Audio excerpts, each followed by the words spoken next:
Welcome to hey sports show. இந்தியாவோட national game என்ன? 2012 ஐஸ்வர்யா பராஷ்கர் அப்படின்னு சொல்லப்படுற ஒரு 10 வயசு ஸ்டூடெண்ட் query ரைஸ் பண்றாங்க. இந்தியாவில் எல்லா ஸ்போர்ட்ஸுமே ஒரே ஸ்போர்ட்டாக தான் நாங்கள் பார்க்க போடுறோம், இத்தனை வருஷமா நம்ம கேட்ட கதை எல்லாமே பொய்யா அப்படின்னு எல்லாருமே ஒரு சர்ப்ரைஸ்ல கொண்டு வந்து நிறுத்திருக்கு. Undeniable truth. Welcome to hey sports show. இன்னைக்கு நம்ம ஒரு இன்ட்ரெஸ்டிங்கான ஒரு டாப்பிக்கை பற்றி பேச போகிறோம். அந்த இன்ட்ரெஸ்டிங்கான டாப்பிக்கை பற்றி பேசுறதுக்கு முன்னாடி ஒரே ஒரு கேள்வி கேட்குறேன். இந்தியாவோட நேஷனல் கேம் என்ன? ஏண்டா டே ஹாக்கிடா இது கூட தெரியாமையாடா ஸ்போர்ட்ஸ் சேனல் நடத்த வர?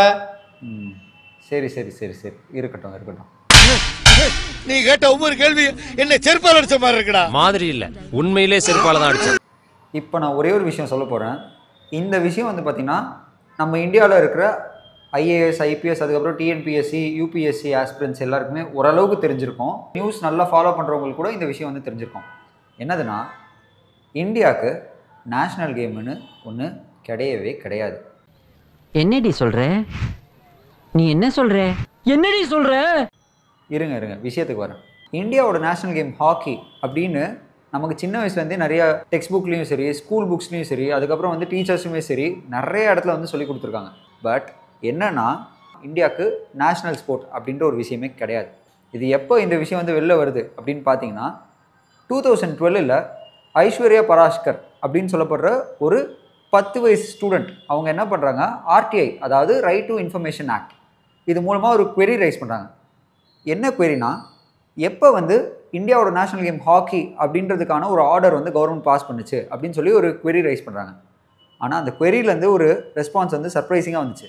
என்னதுன்னா, union ministry of youth and sports affairs மினிஸ்ட்ரியை சேர்ந்த எஸ்பி டோமர் அப்படின்னு சொல்லப்படுற அந்த மினிஸ்ட்ரியோட அப்போ இருந்த செக்ரட்டரி அவர் வந்து ரெஸ்பான்ஸ் பண்ணுறார். என்னன்னா, இந்த மாதிரி எந்த ஒரு கவர்மெண்ட் ஆர்டருமே வந்து பாஸ் பண்ணப்படலை. ஏன்னா இந்தியாவில் எல்லா ஸ்போர்ட்ஸுமே ஒரே ஸ்போர்ட்டாக தான் நாங்கள் பார்க்க போடுறோம், எந்த ஸ்போர்ட்டுக்குமே வந்து ஒரு ஸ்பெஷலான ஒரு அங்கீகாரமோ ஒரு ஸ்பெஷலான ஒரு ப்ரிஃபரன்ஸ் வந்து நாங்கள் கொடுக்கல அப்படின்றதுக்காக இந்த மாதிரி ஒரு ஆர்டர் நாங்கள் பாஸே பண்ணலை அப்படின்னு சொல்லி ஒரு ரெஸ்பான்ஸ் வந்து கொடுக்குறாரு.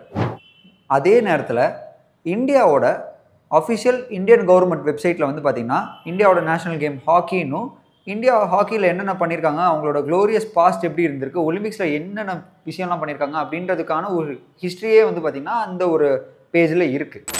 ஆனால் இங்கேருந்து வந்து ஒரு சர்ப்ரைஸான ஒரு ரெஸ்பான்ஸ் வந்து பார்த்திங்கன்னா எல்லாரையுமே ஒரு ஷாக்கில் கொண்டு போய் நிறுத்துது.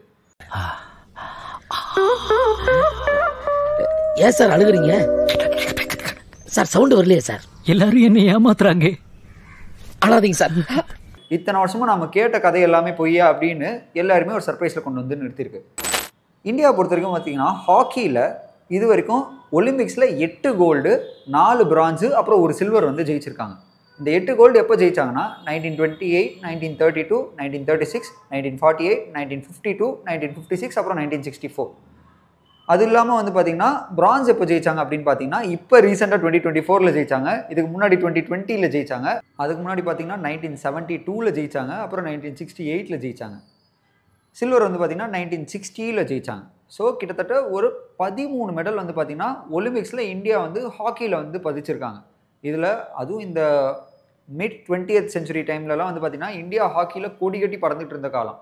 அந்த டைமில் வந்து பார்த்திங்கன்னா தியான் சந்த் அவரோட லெகசி வந்து பார்த்திங்கன்னா நம்ம இந்தியாவில் என்ன தான் வந்து ஹாக்கியை ஃபாலோ பண்ணலனாலுமே அவருக்கான ஒரு லெகசி வந்து இந்தியாவோட மக்கள் மத்தியில் வந்து எல்லாருக்குமே தெரிஞ்சிருக்கு. ஏன்னா வந்து ரொம்ப ஒரு க்ளோரியஸான ஒரு பாஸ்ட் வந்து அவருக்கு இருக்குது. அப்படி ஒரு பிளேயர் அவரை பற்றி ஒரு செப்பரேட்டாக நம்ம சேனலில் ஒரு வீடியோ போடுவோம். இந்தியாவுக்கு எப்படி நேஷனல் லாங்குவேஜ் இல்லையோ அதே மாதிரி நேஷனல் ஸ்போர்ட்ன்ற ஒரு விஷயம் கிடையவே கிடையாது.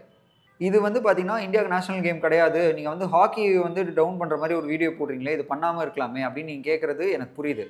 என்ன விஷயம்னா, ஃபேக்ட் இஸ் அ ஃபேக்ட். ஹாக்கியில் வந்து பார்த்திங்கன்னா இந்தியாவுக்கான டெவலப்மெண்ட் கொடுக்கணுன்றதுக்காகவே வந்து பார்த்திங்கன்னா நம்ம சேனலில் ஏற்கனவே 2-3 வீடியோஸில் நானே அங்கங்கே பேசியிருப்பேன். ஹாக்கியில் அதுக்கான டெவலப்மெண்ட்ஸ் இல்லை, ஹாக்கிக்கான ஒரு பாப்புலாரிட்டி இல்லை. இப்போ தான் வந்து பார்த்திங்கன்னா ஒரு ஹாக்கி இந்தியா லீக் அப்படின்னு சொல்லிட்டு இந்தியா லெவலில் ஒரு ஹாக்கி ப்ரீமியர் லீக் வந்து ஒன்று நடத்திட்டு இருக்காங்க. அது இல்லாமல் பார்த்திங்கன்னா ஏஷியன் கேம்ஸ் ஆடுறது, அதுக்கப்புறம் வந்து பார்த்திங்கன்னா ஒலிம்பிக்ஸ், இந்த மாதிரி டைமில் மட்டும்தான் ஹாக்கியை வந்து ஃபாலோ பண்ணுறாங்க, ஹாக்கி பிளேயர்ஸை ஃபாலோ பண்ணுறாங்க. அதை தாண்டி பார்த்திங்கன்னா ஹாக்கிக்கான ஒரு பெரிய பாப்புலாரிட்டியே இல்லைன்னு நம்ம சேனலில் நானே நிறைய வாட்டி பேசியிருக்கேன். அண்ட் அதுதான் இப்போ இருக்க நிலவரமும் கூட.